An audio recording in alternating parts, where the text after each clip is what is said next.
Namun kami punya prinsip bahwa memang perjuangan itu perlu pengorbanan. Wong maling saja bisa nekat, apalagi kita berbuat baik kok tidak mau nekat. Pendidikan itu tidak lepas dari kemauan, ilmu, dan amal. Niat semua kegiatannya adalah niat ibadah.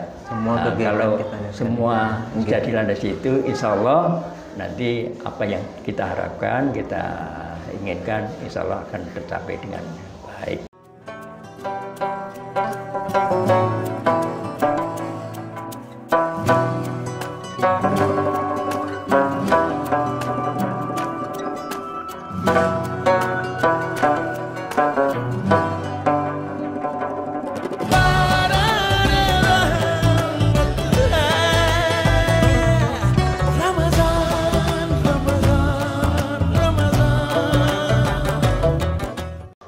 Assalamualaikum warahmatullahi wabarakatuh. Halo Sobat Mumtaz, apa kabar semua di rumah? Kembali lagi bersama saya, Rilo Pambudi, di acara program Kilau Ramadan, kajian ilmu di bulan suci Ramadan. Bersama bintang tamu kita pada hari ini, yaitu ada Pak Miskiranto.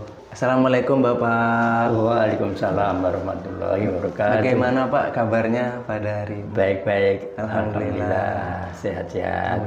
Puasanya lancar nggak Pak? Lancar, alhamdulillah, belum putus. Kegiatannya apa Pak kalau misalnya bulan puasa ini, di bulan puasa ini banyak kegiatannya? Iya, kegiatannya ya ke masjid, ya rutin ya beribadah, ya, dan sambil ya apa yang bisa dikerjakan di rumah. Gitu. Okay. Nah Sobat Mumtaz, insya Allah pada edisi kali ini kita akan mengulik, berbincang santai dengan Pak Miskiranto mengenai pendidikan Pak Nggih di Muhammadiyah di As-Salam, terutama di SD As-Salam ini Pak. Saya perkenalkan terlebih dahulu, Pak Miskiranto ini merupakan pengurus Majelis Dikdasmen PDM Kota Malang periode 2015-2020. Merupakan guru kemuhammadiyahan SMK Muhammadiyah 2 Kota Malang tahun ajaran 2012-2013. Dan juga merupakan pembantu Rektor 2 Institut Keguruan Ilmu Pendidikan Budi Utomo sebagai pembantu Rektor 2-nya, bener Pak Nggih? Ya, benar. Mungkin Pak Dr. Andes Haji Miskiranto SH bisa menyapa teman-teman di rumah. Assalamualaikum warahmatullahi wabarakatuh. Waalaikumsalam. Halo sahabat Mumtaz. Terima kasih atas kesempatan yang diberikan pada saya, yang mungkin bisa bermanfaat apa yang kami sampaikan. Ini sebagai orang tua. Ini mungkin apa masih pantas atau enggak itu yang menjadi orang sumber ya. Namun kami akan menyampaikan sesuatu yang berkaitan dengan pengalaman sejarah atau riwayat dari saya. Saya sebagai terlahir dari anak petani yang alhamdulillah saya bisa menyelesaikan di sekolah guru, karena kami adalah dari pendidikan, yaitu dari sekolah guru namanya SGA. SGA itu singkatan dari sekolah guru atas. Sekolah guru atas. Itu. Kemudian kami meneruskan ke UGM 1 tahun, kemudian ke IKIP Malang, yang sekarang menjadi UM Malang. Ya. Dan alhamdulillah saya selesai sarjana yaitu tahun 80. Kemudian di dalam kegiatan saya sehari-harian adalah yang pertama kali adalah jadi guru di Malang, karena saya datang di Malang kurang lebih tahun 1969. Jadi sudah lama sekali ya. Saya berkecimpung di Sekolah Muhammadiyah. Ya, namanya yang pertama adalah Sekolah PGA Muhammadiyah lengkap. namanya Pendidikan Guru Agama Muhammadiyah lengkap gitu ya. Lengkap itu apa? Yaitu ada MTS dan ada aliyah. Itu jadi satu digabung gitu ya, digabung gitu ya. Di Jalan Bandung. Di ya. Jalan Bandung. Ya, ya. Itu sampai tahun 80-an 9 gitu. Ya. Kemudian karena saya di sana menjadi guru swasta yang dipekerjakan di Muhammadiyah, maka kami tahun 1975 itu mendirikan namanya Sekolah Pendidikan Guru. Sekolah Pendidikan Guru. Ya, namanya SPG. SPG, oh. Ya, Sekolah Pendidikan Guru. Ya. Tahun 95 Pak. Ya, 75. Tahun 1975 mendirikan SPG, kemudian sampai terakhir saya jadi kepala sekolah SPG itu sampai tahun 1989. Nah, karena pada waktu itu SPG ditutup atau phasing out, maka berakhirlah SPG itu. Nah, kemudian saya di Muhammadiyah tetap dilanjutkan, yaitu ke SMK Muhammadiyah 2 di Trogomas. Okay. Nah, SMK itu juga kami terlibat dalam pendirian. Ya, jadi dari SWG kami mendirikan itu sekolah, kemudian di SMK juga. Okay. Nah, kemudian berlanjut dengan mendirikan di IKIP Utomo. Ya. Nah, di dalam kelembagaan di Muhammadiyah kami sejak kurang lebih tahun 1980 kami diminta bantuan untuk menjadi pengurus Majelis Didasmen Kota Malang. Waktu itu masih tergabung antara kabupaten dan Kota Malang. Nah, sehingga kami ya sempat mengurusi antara Kabupaten Malang dan Kota Malang, dan kebetulan saya ditunjuk sebagai sekretaris Majelis Daerah itu. Sampai sekarang saya masih dilibatkan dalam pengurusan Majelis Didasmen Kota Malang. Saya itu yang menjadi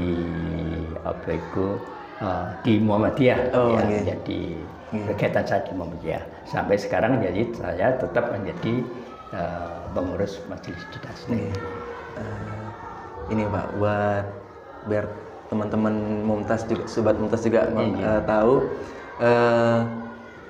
motivasi atau keinginan kuat apa ya Pak yang menjadi dedikasi Bapak ini. Dari tadi Pak kita dengarkan Bapak membangun sekolah pendidikan guru, ikut membangun Pak Nge. Terus ikut juga membangun mendirikannya SMK Muhammadiyah 2. Ya. Dan juga IKIP Budi Utomo Pak Nge. Terus terakhir juga masih aktif di Dikdasmen PDM Kota Malang Pak Nge. Ya. Walaupun sekarang sudah terpisah berarti Pak antara kabupaten dan kota. Ya, kabupaten sendiri, kecamatan sendiri. Nah itu mungkin bisa diceritakan Pak motivasi atau niatan yang kuat itu muncul dari mana Pak? Bisa tetap di hari seperti usia panjenengan yang sekitar 70 lebih. 70 ya. Masih kuat dedikasinya di pendidikan, terutama di Muhammadiyah. Alhamdulillah kami masih diberi umur, diberi kesehatan. Nah, perlu kami tambah juga untuk di IKIP Budi Utomo itu ya karena usia kami terus mengundurkan diri kira-kira tahun 2000. Jadi kami mendirikan IKIP Budi Utomo itu adalah tahun 1984. Bersamaan itu juga kami melaksanakan tugas pendidikan di SPG tadi itu. SPG. Jadi masih itu kan SPG saya dirikan dengan teman-teman tahun 1975 sampai 1989. Ya. Nah, kebetulan saya dipercayai untuk menjadi kepala sekolah. Jadi ya ngatur bagaimana pengalaman-pengalaman di pendidikan Muhammadiyah. Sedangkan di Iki Butono itu ya karena bermula dari ya teman-teman kepercayaan pada kami, akhirnya disuruh ikut membantu pendirian Iki Butono. Meskipun asal mulanya kami diajak untuk mendirikan Iki Muhammadiyah. Ini Pak, untuk pertanyaan selanjutnya tentang bagaimana sih Pak tantangan atau suka dukanya dalam seperti yang Bapak jelaskan tadi. Bapak membangun SPG, Bapak juga ikut membangun SMK 2 Muhammadiyah Malang, ikut membangun juga IKIP Budi Utomo. Mungkin bisa diceritakan kepada teman-teman bagaimana tantangannya dan suka dukanya Pak selama ini yang dirasakan. Monggo Pak. Ya, terima kasih. Jadi kalau melihat tentang perjuangan ini kan di Muhammadiyah itu kan namanya pendidikan swasta. Jadi tidak seperti sekolah negeri, tinggal majukan permohonan lalu dikabulkan, diturunkan dana. Nah, kalau di sekolah Muhammadiyah itu adalah perlu perjuangan yang sangat semangat perjuangan. Semangat perjuangan. Ya. Kenapa?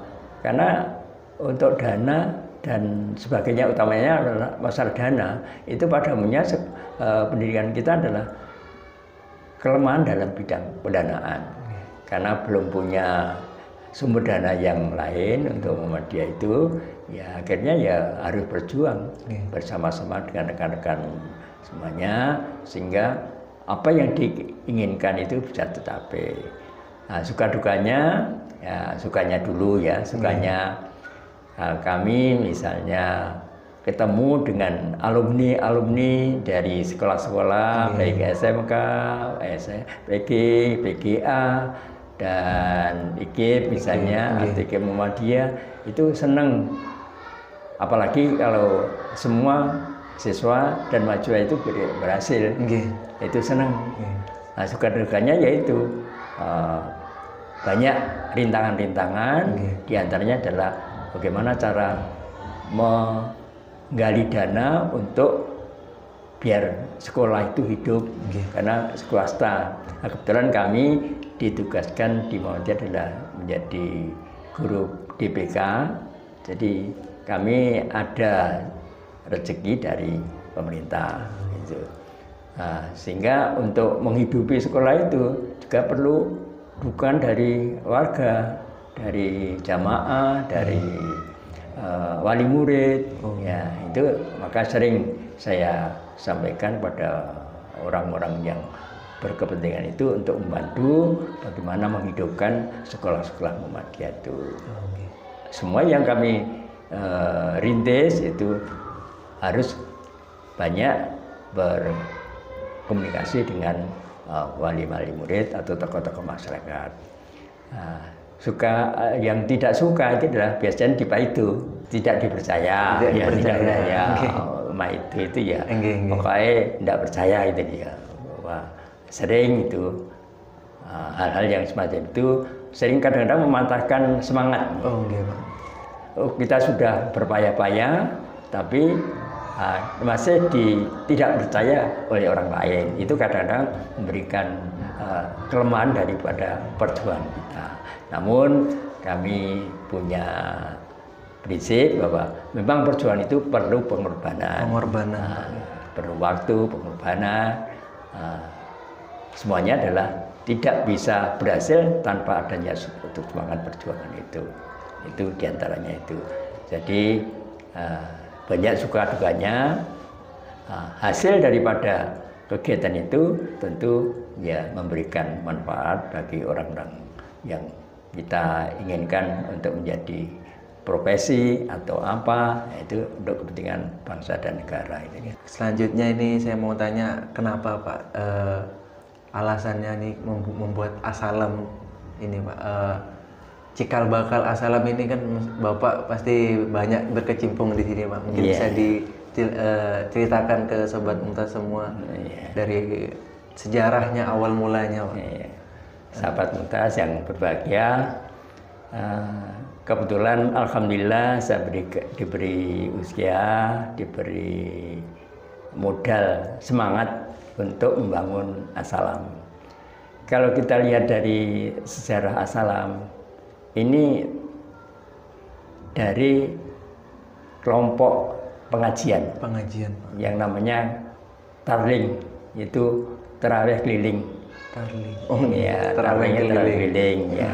Karena di Muhammadiyah setelah berdirinya Muhammadiyah tahun 2000 ya, itu kami terus gimana, belum punya fasilitas yang lain ya, terus dengan teman-teman gimana untuk mendapatkan tempat yang bisa mengumpulkan para jamaah atau para anggota yang simpatis dengan Muhammadiyah.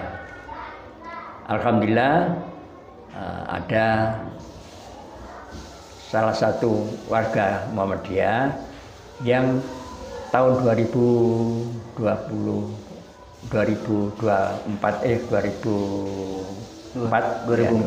ya, itu membeli tanah bersama-sama jadi Masjid As-Salam ini. Masjid As-Salam. Ya. Kemudian tahun 2006 itu diresmikan menjadi Masjid As-Salam. Dengan proses tahun 2004 sampai 2006 itu membangun masjid. Berarti masjid berdiri 2006. Diresmikan untuk menjadi masjid. Nah, masjid ini sudah mendapat SK dari Kemenak atau Depak kalau dulu itu namanya Masjid Kampung. Kampung. Ada Masjid Jame, ada Masjid Kampung. Nah, kami kebetulan ikannya menjadi Masjid Kampung. Ya. Kalau Masjid Jame di sebelah muka itu Masjid Jame. Ya. Nah, dari proses pembangunan dan peresmian itu kami berpikir gimana untuk memberikan masjid. Ya. Setelah ada masjid, kami dengan teman-teman, ya terutama saya punya inisiatif untuk mengusulkan itu membangun TPQ, Taman Pendidikan Al-Quran. Ya. Kebetulan tanggal 6 November tahun 2006 kami usulkan ke Depak. Dan setelah itu mendapat SK berdirinya Taman Pendidikan As-Salam. Ya, itu. Nah, itulah yang memberikan menambah kemakmuran dari Masjid As-Salam ini. Gitu. Nah, kemudian setelah berkembang bagaimana untuk mengembangkan As-Salam yang punya masjid ini, nah, terus langkah kita apa? Biasanya kalau sore itu ngobrol di teras masjid. Nah, terbentuklah satu ide-ide gagasan yang spontan. Jadi tidak terencana. Ayo ngetikno TK. Akhirnya tahun 2010 itu kami dengan teman-teman mendirikan TK yang sebelumnya adalah ya harus menyiapkan fasilitasnya, gedung dan sebagainya, itu dengan perjuangan dari bapak-bapak dan teman-teman sehingga terwujud gedung, sehingga tahun tahun ajaran 2010 sampai 2011 itu berilah TK As-Salam. Ya. Berarti 2006 masjid berdiri, 2010 TK ya. Yang waktu itu muridnya hanya 9 orang. Awal TK itu 9 orang. Itu pun banyak pertentangan. Bisakah untuk menghidupi TK itu? Terus lanjut. Bisa lanjut. Ya, dengan semangat kita semangat juang yang dengan teman-teman semangat juangnya tinggi. Itu ada malah jargonnya, tahu jargon? Ya. Wong maling saja bisa nekat, apalagi kita berbuat baik kok enggak mau nekat. Itu. Jadi pencuri itu nekat, bodoh nekat ya, bodoh nekat, tapi kita berbuat baik kok enggak mau nekat. Nah, itulah semangat kami. Semangat gitu. Ya, semangat ya. Akhirnya berilah TK itu. TK, okay. Bersamaan itu juga aku terus berpikir bagaimana memakmurkan As-Salam ini. Setelah ada TK, sudah ada bangunan, akhirnya kami punya ide untuk mendirikan pondok As-Salam. Alhamdulillah disetujui oleh Depak, dan karena pondok itu kami mendirikan sekolah paket. Ya, namanya kalau sekarang PKBM. Ya, itu pada waktu itu adalah kami buka jurusan paket A, paket B, dan paket C. Ya, kebetulan kami yang diserai untuk bertanggung jawab kepala sekolahnya, itu kalau istilahnya SD itu kepala sekolah. Selama 2011 sampai 2020. Jadi hampir 10 tahun saya mengelola PKBM atau paket yang ada di As-Salam. Dalam rangka memakmurkan As-Salam. Nah, kemudian tahun 2016 SD berdiri. Setelah SD berdiri, kalau paket dulu ada di TK, nah sekarang dengan adanya TK sudah ada, maka kami pindah pendidikan paket itu, pembelajaran paket itu di SD. Ya, sampai 2020 terakhir itu kami tutup karena ada kesulitan teknis untuk mengatur, untuk belajar atau siswa yang makin kurang, akhirnya tidak bisa berlanjut. Dan kami pun sudah, ya, karena paket itu masuknya Sabtu Minggu. Kalau SD Ibrahim itu pagi, hari Minggu pagi kami masuk, tapi Sabtunya siang masuk. Jadi pagi siang. Ya, itu sampai 2020 itu terakhir itu. Ya, Sobat Mumtaz, alhamdulillah kita sudah mendengarkan sejarah pendidikan mulai dari tahun berapa? 80 Pak Nggih. Berdiri Bapak Miskiranto mendirikan sekolah pendidikan guru atau SPG dari SMK Muhammadiyah 2, IKIP Budi Utomo hingga As-Salam Pak Nggih. Kita sudah mendengarkan suka dukanya Pak Nggih, terutama ketika sukanya itu kebanggaan melihat anak didik Pak Nggih bisa lebih sukses daripada gurunya, dan juga mungkin tantangan tadi, pengorbanan Pak Nggih, keikhlasan dan waktu untuk keluarga yang berkurang demi pendidikan membangun di Malang terutama ini. Dan mungkin terakhir Pak Miskiranto bisa memberikan pesan nasihat untuk kami semua ini, guru-guru yang masih mencoba mendidik anak-anak ini, sehingga bisa mungkin meniru sedikit dari semangat jenengan dalam mendidik pendidikan ini, monggo Pak. Iya, terima kasih. Jadi memang pendidikan itu tidak lepas dari kemauan, ilmu, dan amal Pak. Ini ada pegangan saya juga, bahwa selama masih ada manusia mesti perlu pendidikan. Masih ada manusia perlu pendidikan. Ya, ini maka untuk mendidik itu perlu semangat.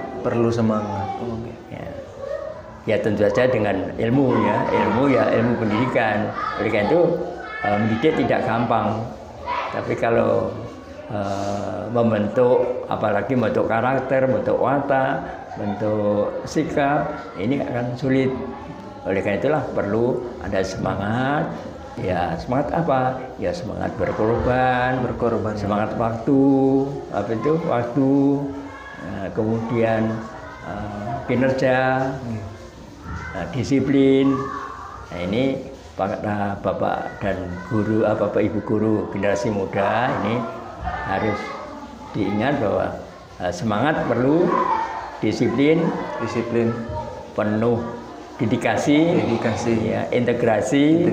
Ya, dan percaya diri. Percaya diri. Dan kalau di Paitu atau di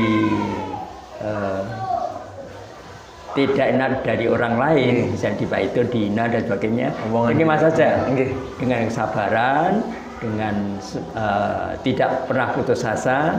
Itulah tidak putus asanya, itulah yang perlu kita pelihara, kita miliki, bahwa sesuatu hasil itu tidak hanya kita berpangku tangan, tapi adalah dengan kita lakukan dengan ikhlas, dengan niat ibadah. Nah, itu ya yang menjadi penting. Kuncinya adalah niat. Semua kegiatannya adalah niat ibadah. Semua kalau semua sudah dilandasi itu, insya Allah nanti apa yang kita harapkan, kita inginkan, insya Allah akan tercapai dengan baik. Gitu.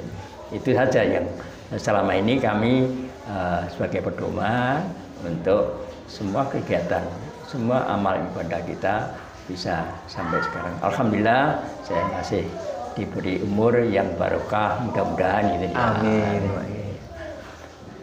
Alhamdulillah kita sudah sampai di akhir sesi podcast pada hari ini.